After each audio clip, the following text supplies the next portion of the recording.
do this is, I put it black. The way we're going to do this is each of them will sort of talk about the problem space that they work in and a little bit about their product, and then we'll have some Q&A with you guys, and I also have a bunch of questions for them. But just as a little bit of background, I think two of you guys got to introduce yourself before as their sponsors. That's not why they're here, it's as their sponsors. They actually both sponsored after they were invited to speak. These two folks here. RescueTime, you guys can sponsor next year regardless, but but I actually use all three of these products. So just as brief background, Alex's company, Baydin, has a few products, the most popular of which is called Boomerang, which is primarily for Gmail, but there's also for Outlook. It allows you to do things like bring a message back to your inbox after a certain amount of time, or to send a message later. They also have the email game, which allows you to sort of go through your messages one at a time, which is pretty cool. Robby's company here, RescueTime, they do a lot with time tracking and also allow you to block sites and sites that you don't want to be visiting during certain times of the day. So you'll see that it gives you some pretty interesting analytics about how you actually spend your day, and it's kind of shocking how much time you spend in things like email. And Nima here from FirstRain, he actually works with Daniela Barbosa. Some of you may have met her. She attended last year. FirstRain is a pretty great product. They curate various topics and companies that you might be researching, so that every day you can either get an email or visit the iPad or iPhone app and see some pretty cool things about those companies, so you don't have to be scouring all the websites to stay current. So I use all three of their products. I'm really excited to have them up here. We have email, time, and content represented in terms of information overload. I'm going to hand it over to Alex to dive in a little bit about Boomerang, and I will give you a clicker. And here you go. Thank you. Good afternoon. My name's Alex. I'm the CEO of Baydin. And like Jared mentioned, he asked us to all go through a little bit about the problem we solve and kind of how we do it. So to do that, I'm going to use a metaphor. So let's say you're having a nice afternoon and everything's going pretty smooth. So you stop by your local neighborhood convenience store to pick up a lottery scratch ticket. And you win $1,000. So you're having a pretty good day. Except when you get home, you find your house is on fire. So you get very distracted. You have to deal with your insurance company. You have to deal with getting the fire put out. You have to deal with a bunch of stuff, and that lottery ticket kind of fades into the background. So as you're busy, rebuilding your house, the lottery ticket is just not the most important thing in the world, but it's $1,000. You don't want to lose track of it. So what if something could bring that lottery ticket back to your attention when you're less busy or when it's more timely? Well, that's sort of what we do. This problem doesn't really come up that often in terms of your house catching on fire, but in the digital world it comes up all the time. Things like plane tickets, you need them when you check in, you don't need them today. Things like bills that you need to pay before the due date. Things where you need to write a letter of recommendation and you just don't have time today, or you're waiting on somebody to get something to you. Or details about someone you're going to meet for coffee later.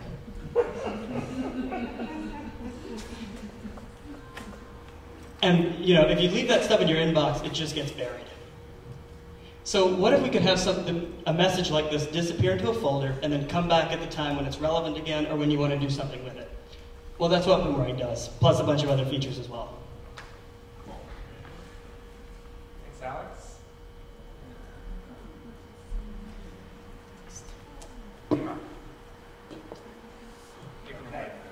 Hi. Hello. So I'm the Director of Customer Solutions at FirstRain, and basically we serve the enterprise market in making information accessible to salespeople, marketing people, organizing the information, and basically, we don't like to say it too often, but get the knowledge management worker out of an office and put it onto everyone's desk. Right? We directly compete with knowledge management teams. And we're trying to put it in front of the salesperson instead of having them go to a resource inside of a company. The problem we're trying to solve is, there you go, the information overload problem of people separating their personal, what they need to track with their own lives, versus what they need to know for work.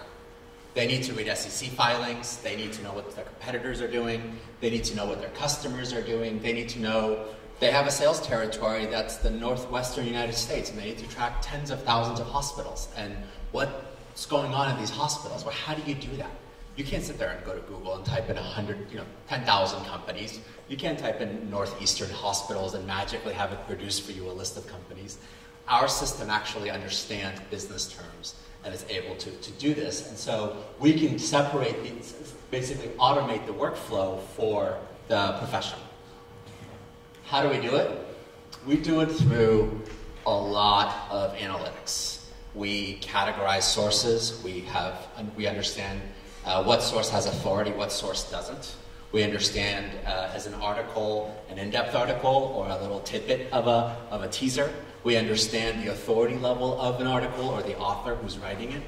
We understand how old the article is. We understand what kind of action verbs are being used inside of it.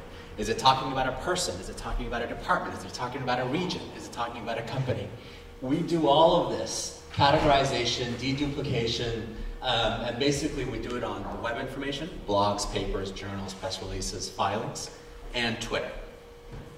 And we collect all that information and serve it up to a salesperson based on their interests. And so this is what it looks like. This is Cisco. Cisco uses us to say, tell me what CMOs are talking about as it relates to multiple devices or bring your own devices to work, right? I want to listen to what CMOs around the world are mentioning or being talked about on the web. And I need my product team and my sales team who sells these types of solutions, phone management solutions, wireless connectivity management solutions, and so on. Is there a laser? Yep.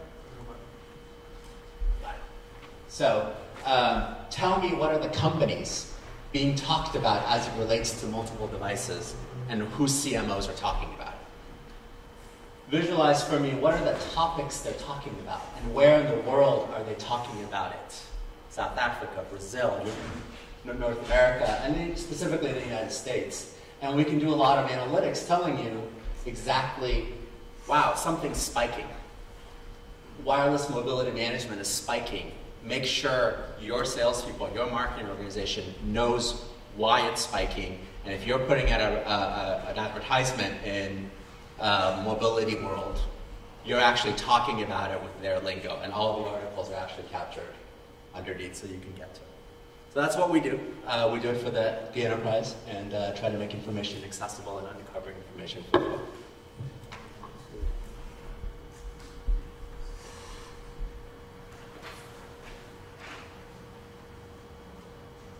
That's lovely. Let me come back 1 second. All right. To get you guys started, just with one quick question. So you guys all have tools in the technology space. You'll introduce yours in 1 second. Sure. How are you finding it that some of these tools are for everybody, but not everybody wants to use them? How do you get over some of those barriers in companies when you try to do system-wide implementations of some of these niche kind of applications? I got the microphone, so I'll start. So RescueTime, which you will learn a little bit more about in a minute, is a personal analytics tool. Keyword there is personal. A lot of times, when you sell into a team, you get people learning a lot about themselves. A lot of times, it's really valuable knowledge, but it's not necessarily something that they want to share with the rest of their team. So there's different. We take it on a case-by-case basis, but there definitely are some challenges fitting it into the overall culture of an organization. And you have to offer a lot of customization to make it fit the specific situations. Yeah, our product is usually top-down. Somebody buys it, pays a lot of money for it, and expects everyone to use it a certain way.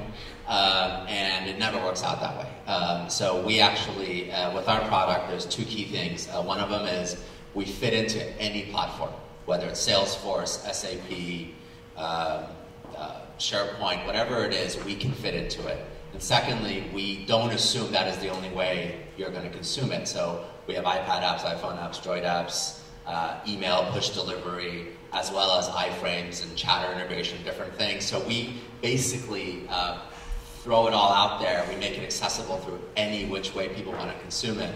And through that, people actually just, that constant interaction, every time they log into Salesforce, they see it. Every day they get an email that summarizes everything about what happened in their territory. They log on, they pull up their iPad and they see an alert from FirstRain on it. Those kinds of things gets them to start to use it. And we have a pretty high adoption rate of information which of people adopting our product. It's in the 40 to 50% range, which is for tens of thousands of users is a lot. I kind of got a very visceral sense for how our product would be received, for who could use our product when I got an email from a lady who said, I'm using Godzilla and it's just not working. And we thought it was a joke, but we Googled this lady and it turns out she's a 73-year-old woman. She's talking about Mozilla Firefox and she was just, totally lost. And, we helped her get it started and start using it, and, she was able to pick it up really easily. So the thing that we found was the most helpful is just make it so that you don't need to get anyone's permission to use it. Just click a button, install it, and make it as seamless as possible for people who want to find this kind of thing to get started using it.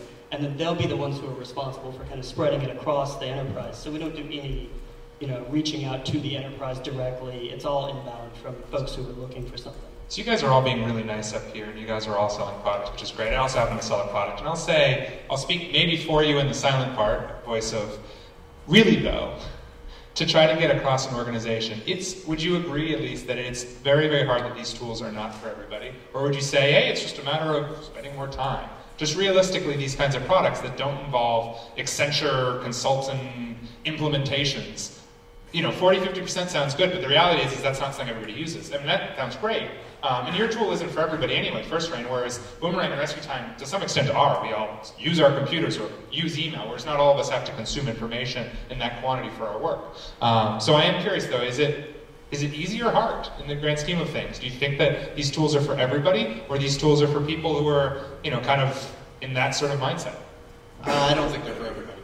I think it's very difficult to get adoption across an entire team, especially with something where it's you're holding a mirror up to yourself, like you are with.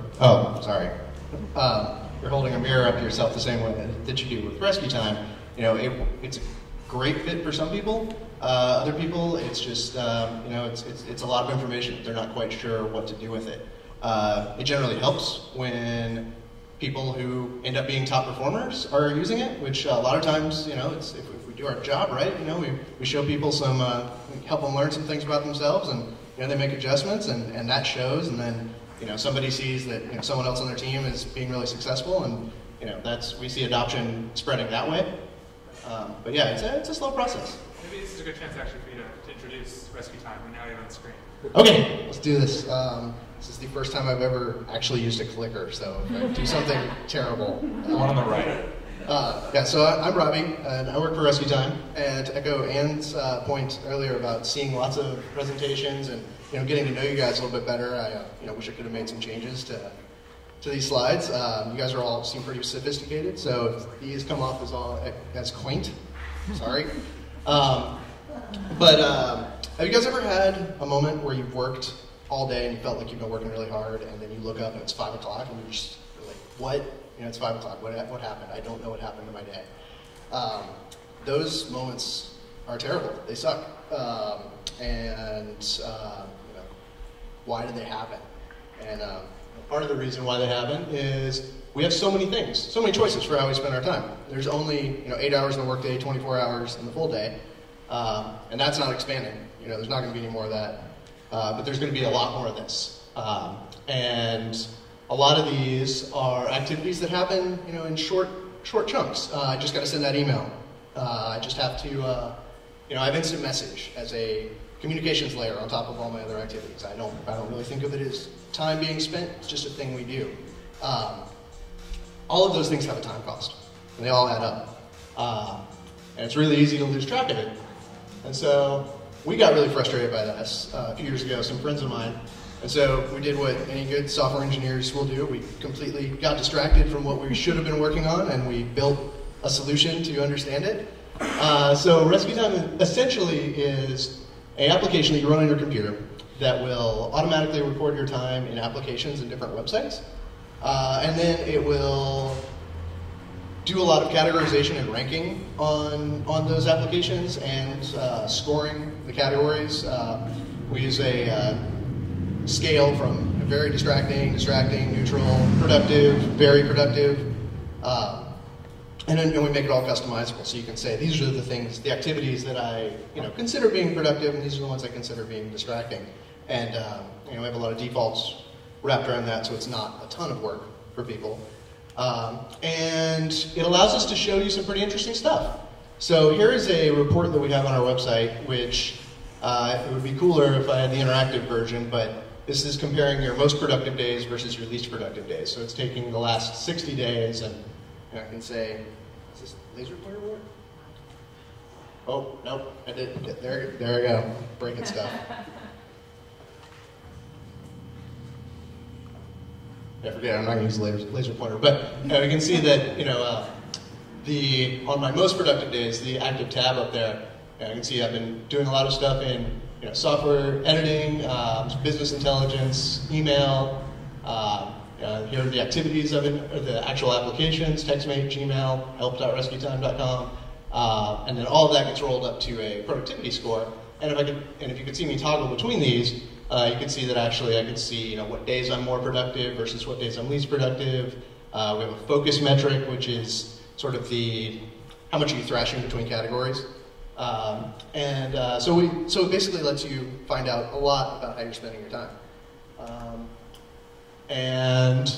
We try to answer some questions, like some very basic questions that will hopefully give you some awareness of how you're spending your time that you could use as a basis for making change. Some of those are, how much time I spend on the computer, how productive am I being, do the logs match my perceptions of my time? One thing that we see a lot of people, which is, I think no one will be surprised that people are surprised by how, it's weird sounding, but when people hear that they spend 30 to 50% of their time in email, it comes as a shock to them. Another thing that we see that's pretty interesting is a lot of people sign up for FirstRain and say, oh, it's going to be terrible. I'm going to see I spend so much time on Facebook.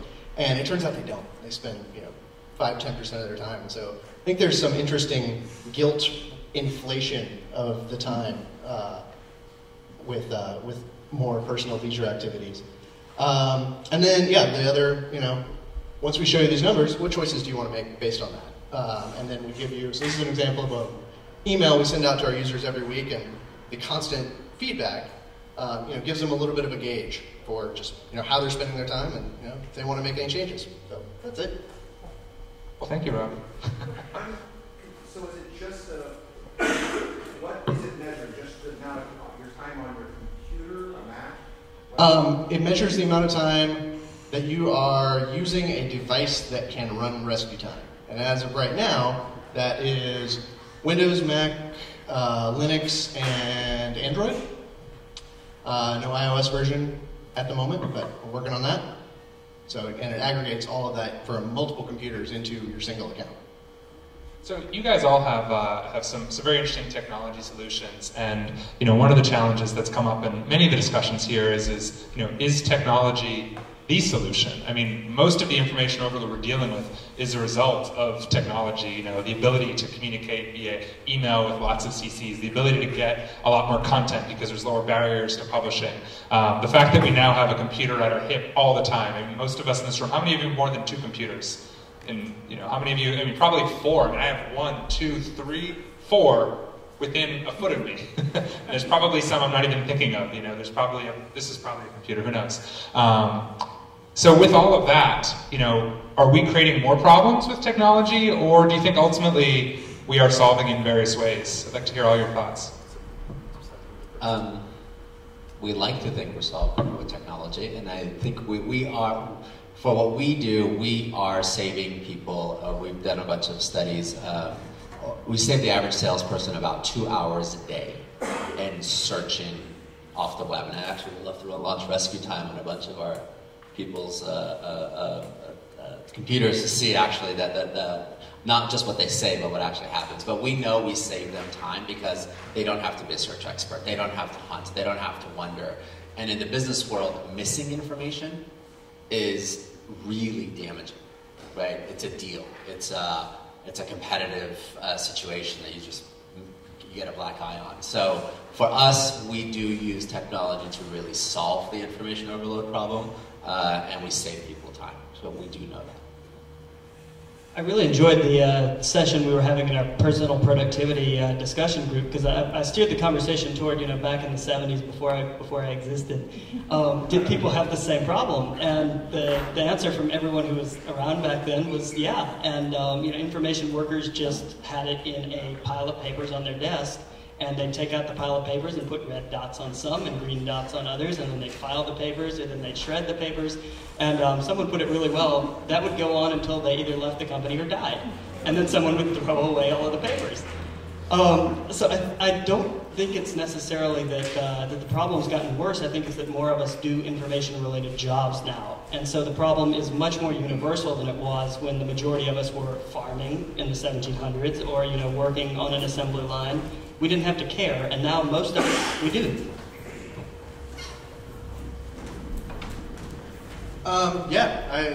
That's well put. I would say that just you didn't mention any Baydin stuff specifically. Sorry, when you were talking about that, but I think the brief amount of time I've used Boomerang, there's definitely there's that technology relieves you from it doesn't save me hours and hours of time, but it relieves me from a cognitive burden that I have to remember that, oh, I need to respond to this.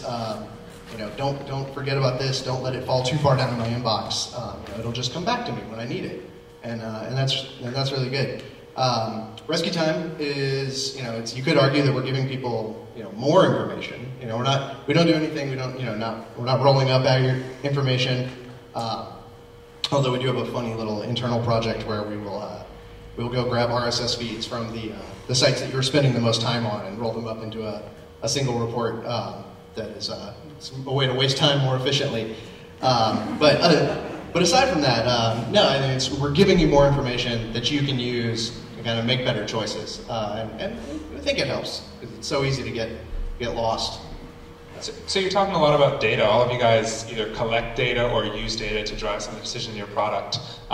Given that you have this data from so many different users, are there any insights you have for all of us on how people use these technologies, or how they could use them better based on this analysis?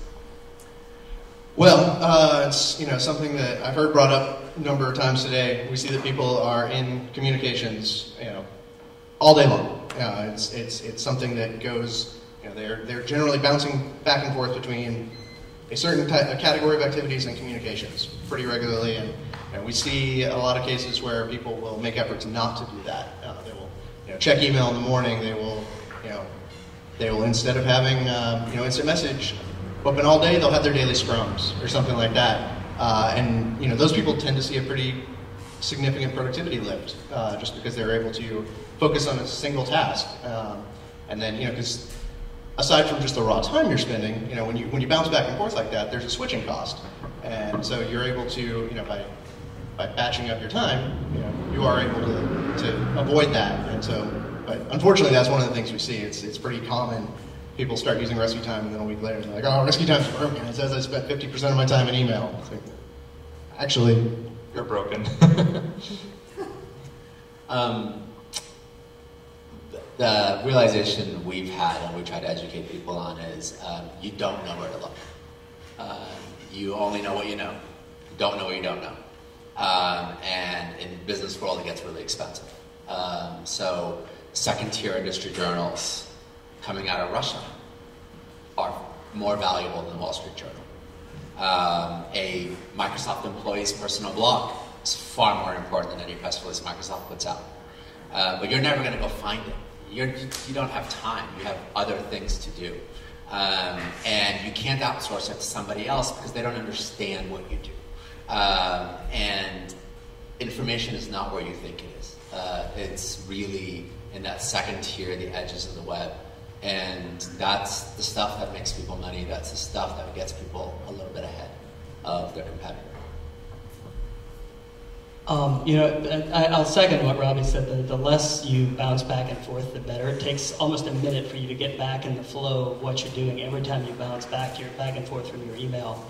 The thing that we found the most revealing is, and Breck brought this up with the quote from Nathan, that it's not so much the 200 messages of crap that are what are causing the information overload. Is the need to make 40 important decisions in a day or do 40 important tasks in a day. And I think we tend to focus a lot on the on the volume of junk mail, in part because it's kind of like, forgive my French, but it's a pissing contest. It's like, I deleted 745 emails. How many did you delete? And we've done the data, we've run the data on this, and we delete 80% of the stuff we delete in under 3 seconds. Most of us spend less than 5 minutes a day actually clearing out our inboxes if we sit down and say, all I'm going to do is get rid of Groupons and get rid of crap. And that's really where a lot of the focus has been. And our data shows that that's not really the problem. That's just the thing that people can say, look how much email I delete. So, I mean, how far is your technology taking people? Do you think at the end of the day it's going to be your technology that solves it, or do you think there needs to be a large role of education in this? Or, and is that possible? I don't know if you guys are familiar with the work of Dr. B.J. Fogg over at Stanford, Persuasive Technology. I think that's going to be one of the core things. I think it's going to be well-designed software that incorporates persuasive technology features to encourage us to get that training, even though we don't necessarily have to sit through it. So it's going to make the path of least resistance through the technology will be to do the thing that the training has been trying to teach people to do for years and years. Couple that with some smarter contextual stuff, couple that with a few other technical solutions. And I think that's the hybrid of those two worlds is going to be where the real impact comes. I don't know how to answer that. I think technology is part of it. I think, obviously, our stance is to give people a good, solid, objective measure, and where they want to go from that. We actually get a lot of people saying, this RescueTime is kind of a bummer because it showed me how much time I wasted. It doesn't tell me how to fix it, which we're working on several ways to do that. But it's technology does it helps people. Helps people not just rely on their willpower, and so I think that's that's the big benefit that it can provide. Okay, so along those lines, two of you guys have products that do something that many of us have probably fantasized about, which is, what if I could just make it stop, right? So Alex has a product called Email Pause, which is basically a pause button for Gmail, sort of filters out the messages and then brings them back when you are ready for them. And Robby here at RescueTime, they have on their paid version a blocking feature that says, I don't want to be able to read any news sites or Facebook or whatever for 3 hours starting from now. I'd love if you had scheduling. You still don't have scheduling, do you? No. Yeah. But I know those features haven't been popular. Inbox Pause maybe, but it's free also, whereas that's a paid feature, so there's a reason for that. But I guess I've certainly dreamed of the idea of, we all probably have, I want it to go away and come back when I'm ready for it. Is that ever going to be the solution? Or can we never force people? Can technology force people to do things that are good behaviors? Or do people have to do it themselves? I think technology is going to get better at it. Right now, there's still a lot of opportunities for people to get really frustrated because a system tries to be too smart. We were talking last night about I had another inbox filtering program that I had tried, and it's actually 90% great. But a couple weeks into it, I ended up missing 2 or 3 important emails just because it thought that I didn't need to see them. And so once you have an experience like that, it's pretty terrible. But yeah, I think it's getting there. I mean, it's just systems are getting smarter. They're getting better at predicting patterns and things like that. So I think there's potential for it. Yeah, we've been working with GE to do a lot of very smart detection, distribution to the right people at the right time. They're not in front of their computer, get it to their cell phone. So we're working with a lot of different companies to come up with innovative ways to route information and not just put it up somewhere hoping somebody runs into it, and actually routing it through chatter, routing it through text message, routing it through different tools. I was reading a really fascinating, I get those emails from Quora, and they're like, check out these, they're giant time sinks most of the time. But I got one a couple weeks ago that was, how does Larry Page manage his email? And he does kind of the same thing Steve Jobs does, in the sense that what he does is he's got an assistant who makes sure that anything from his family or anything from senior management gets to him. And the rest he does completely random. He'll sit down, he'll say, I'm going to spend 30 minutes responding to email, and sometimes you'll send Larry Page an email and you're like, God, this Google search sucked for this, and blah, blah, blah. And you'll get a reply from the CEO of Google in 5 minutes. Most of the time it'll go to the abyss, but once it's gone, he never takes another look at it. It's either pulled out by his assistant, or he gets it in one of those 30-minute sessions, or it's gone forever. And there's a limit on the amount of time we're going to be able to spend doing things like email. And for most of us, we're never going to hit that limit. Technology will be able to make us a little bit quicker about it, and we'll be able to stay on top of it. But when we do, I think we're maybe underestimating the power of just saying, you know what? I'm going to miss half of these opportunities, whether I do it by lack of prioritization or whether I do it just by being at random and being at peace with that. And that seems to work pretty well for a lot of CEOs. Yeah, I just had a question. I mean, that's okay for a CEO. It may not be the same situation for somebody who's a worker bee. So if somebody made the point, like if it's important, it's going to come back. Well, maybe you're judged. If Larry Page does nothing about a potential opportunity, tough, right? But if a worker bee is asked to do something, they miss it, maybe they don't get a second chance, or if they're asked twice, they're judged. So I think that model of opportunities is a glorious one for CEOs, but it doesn't, I'm not sure it kind of percolates all the way down. There's something I can say to that. We've noticed a odd lag in adoption of what we send. Meaning, we'll send an article today, we'll send an email to this person today, rounding up what happened in their territory. They read it, we don't detect any interaction with the email that day. 6 weeks later, suddenly they're clicking on an email from 6 weeks ago. And when we have been able to talk to a few of these people, they go, yeah, I read it, it stayed in my head. I didn't do anything with it because I didn't have context. Then this event happened that made me realize, wait, I have this. I know something. And they went back in their email and found that thing that you sent me 6 weeks ago, and now it's useful, right? That same information that was not relevant to me today became relevant 6 weeks from now. And a worker bee who's aware enough can actually remember that, can remember to go back to it, and so on. And there's people who are just going to miss it. Yes? But just to follow up, I mean, those are success stories. There's also the negative of that, which is the problem, right? Which is that my inbox is full of stuff which is to read, which may be important. That's right. At any point in time, but it's not put into a mosaic of what I need to know given this feature. Right. So we have to think about it in a kind of signal detection type of way about false positives and false negatives. That's right. So you guys, I want to keep guiding the conversation because you guys are representing technology today. So I don't want to stick with just the three products. I am curious of, beyond the space of email and information consumption and time management, what are some of the other areas that technology is addressing this greater problem of information overload, knowledge management, et cetera? And what are some of the products that you guys are excited about in that space? We are very excited about Chatter. We see people doing a lot of interesting things with it in the corporate world.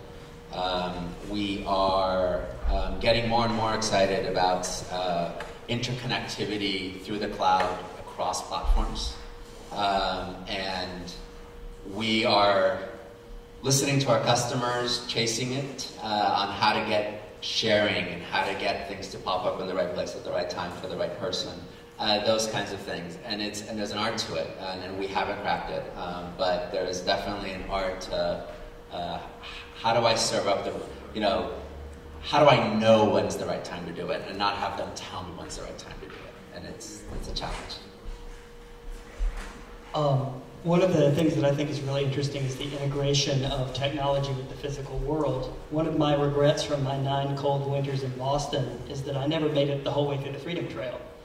And I don't know if you guys have seen the Google game where they have a layer of augmented reality. I forget what it's called. Ingress. Thank you. And they add a layer of gamified, alternative augmented reality on top of the world and kind of give you points for doing things like going to walk the Freedom Trail. And I feel like that's one of the areas where a little bit of data where I have a long-standing goal could go a long way. Likewise, I don't know if you guys have seen wherethefshouldIgotoeat.com. It's picking a restaurant for the mindless. You know, you go to the site, and I think they filtered out Yelp reviews to find places that are at least reasonably decent, and it says you should effing go eat here. And, you know, aside from the profanity, which does add a little levity, you know, it makes the decision for you. And it's a better decision than I would make just standing on the block, because I have no idea. How are you technologically limited today in the sense that your customers ask you for features that are simply, you simply can't do? Or are you able to give them the features they want? No, we are not always able to give the features they want. We are very limited.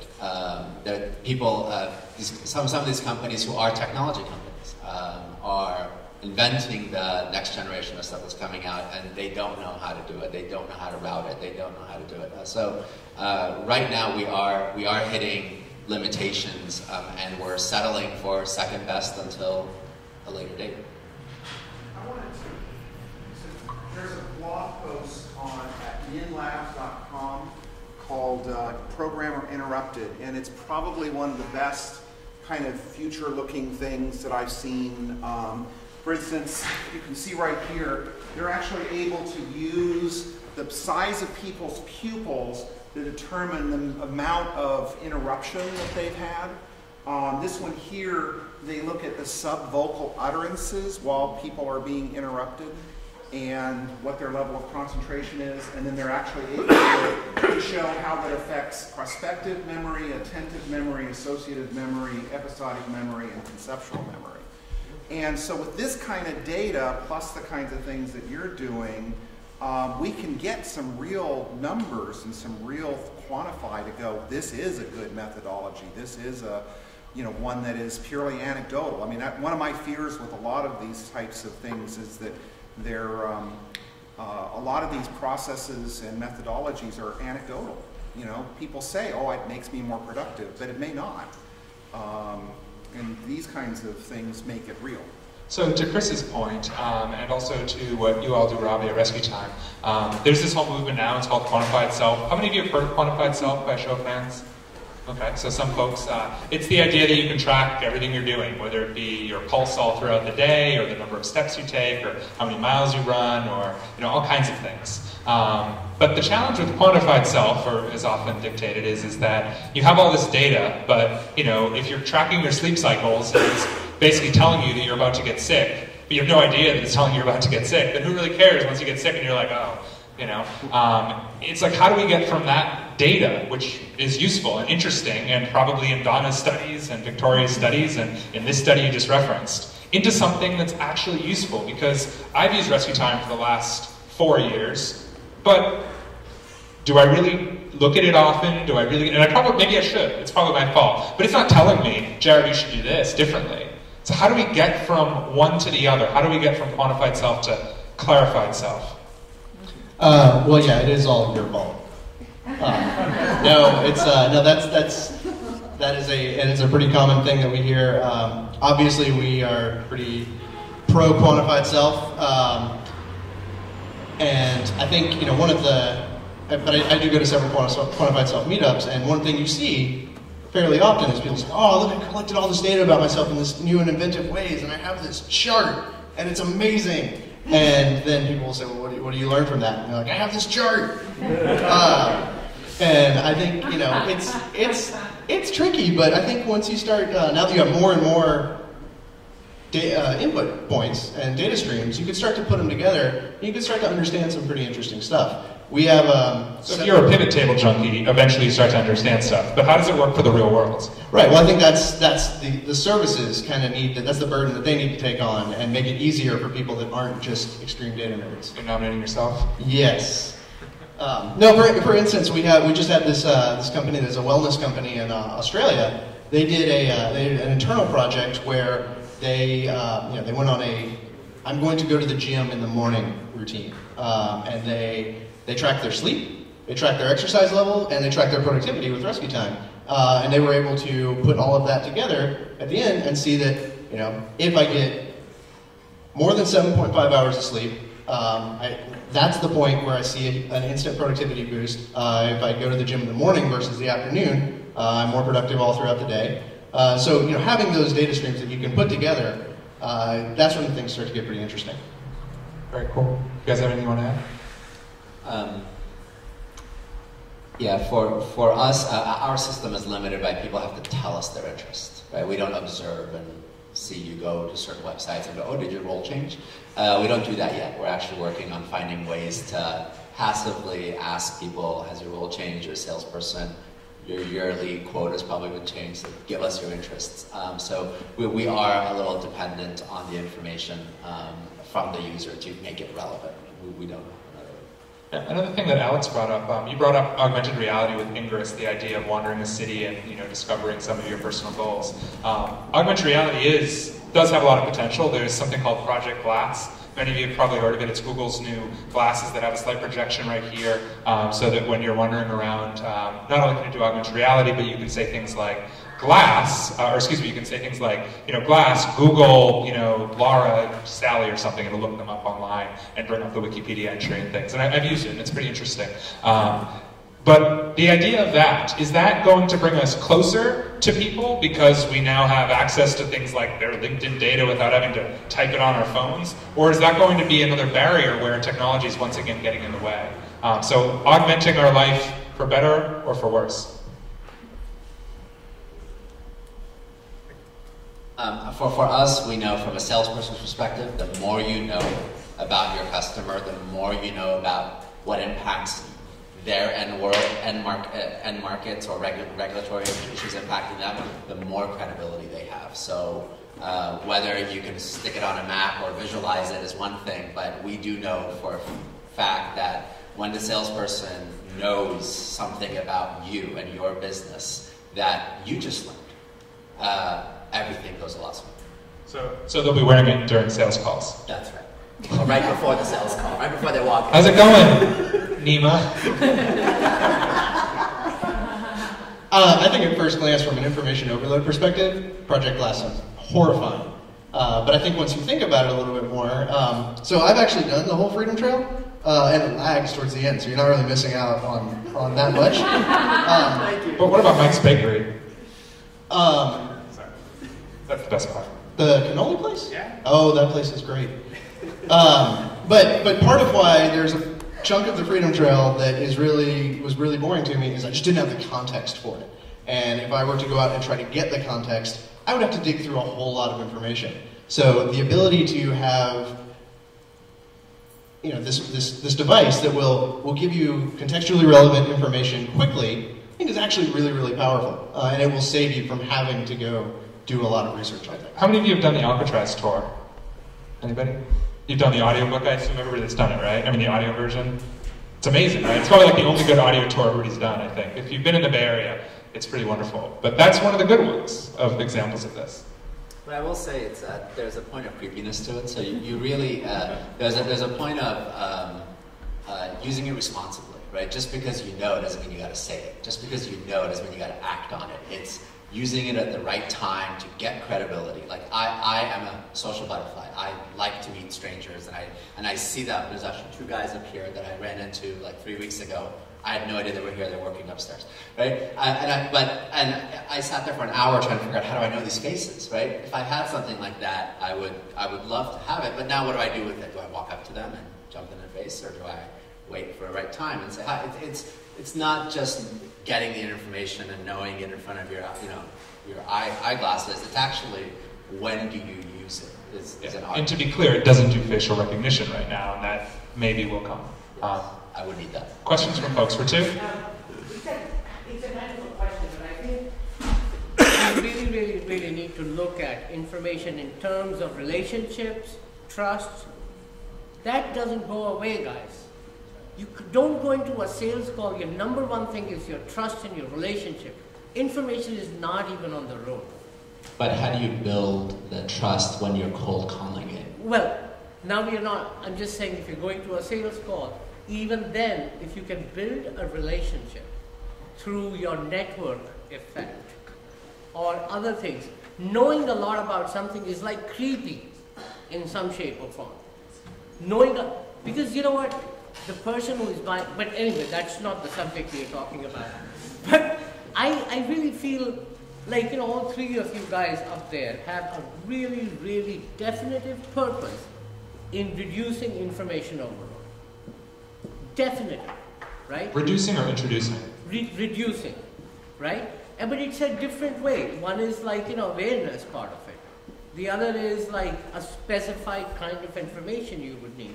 And I always feel that all the new technologies and everything we add to, does it add to information load, and does it reduce the fundamental relationship and trust as human beings that can only be done through the bodies in some shape or form? Chris? Yeah, there's this debate when you're talking about using it for sales and using it for these purposes that are me-oriented. It feels creepy and such. But I've also seen people do it the other way, in the sense that I report it on the side of my Gmail. So when I write somebody, literally as soon as I type in their email address, on the right-hand side will be their face, their recent tweets, and if I'm connected with them with Facebook, and I can go, oh my gosh, this person is, has just returned from Turkey, and I can actually reference that because I actually cared about this person having come back from Turkey. So it actually gave me some context to have a better conversation with them that was more than just, hey, can you, respond to my proposal? It can be, them as a person. Yeah, there's the creepy side, but then there's this empowering side of it as well. So. Yeah, moving on from that particular debate. Questions about technology and information overload. We have time for 2 questions.